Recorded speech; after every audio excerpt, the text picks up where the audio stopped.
Hello mga kaibigan. So, dito tayo sa banana natin na tinanim. Sasakay tayo ng kabayo. And then, paikot-ikot sa mga titaniman. So, yan ang malapit sa bahay namin. So, may mga banana dyan na tinanim ko, almost 200.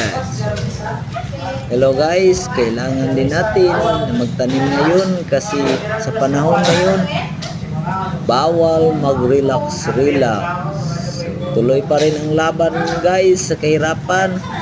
So, balang araw darating ang panahon magkaroon na tayo na maibinta na banana. Thank you very much. Tinanom ako guys.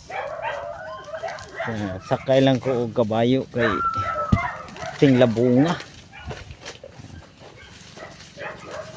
May nang tinapulan ba di ka maumulakaw. Pero at least so may purpose pod og ni ani di mo man gamit sa kalabungan og ha.